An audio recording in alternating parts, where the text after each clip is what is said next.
Politics, and we're joined by clinical psychologist Dr. Daniela.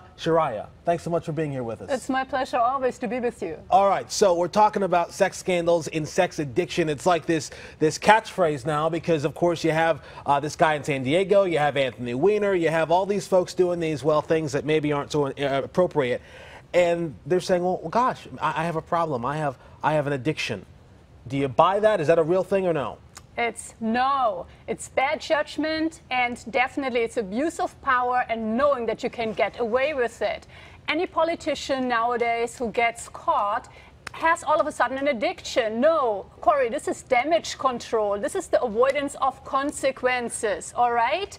Also, see it this way. In the DSM-5, this is our new diagnostic book, our Bible or Torah, whatever you want to call it. There's no such thing in there as sex addiction. It's not even in the index, so there's not even enough research or findings. And a recent research study by UCLA also said we wanted to test, actually, is it something that is related to impulse control or maybe something that is addictive? No, the findings actually did not bring that on, so it has to be replicated, but I am saying no. Sex addiction is not real. Not in the political sense. No, it's an excuse. These people do that voluntarily, right? And it's very goal-directed and self-serving. Okay, well, tell me this. For instance, we have Filner, Bob Filner. He's the mayor there of San Diego. We're showing video of him earlier.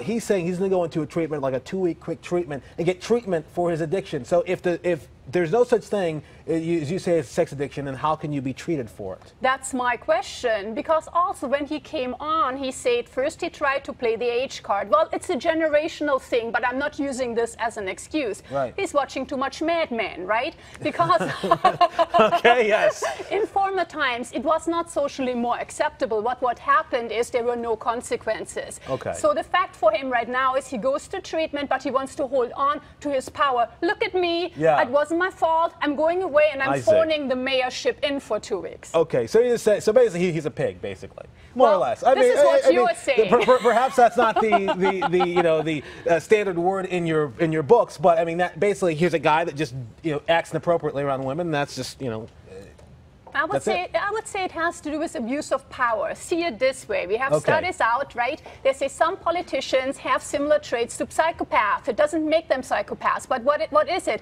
It's the glib and superficial charm. It's the manipulation. It's the abuse of power in form of monetary gain, sexual gain, and the uncanny inability to accept responsibility. And some of these traits you can see there. All right. Dr. Daniela telling us don't believe these guys when they say, I have a sickness, I have a problem. They're just having bad judgment. All right. Thank you so much for being here with us. Thank you. All right.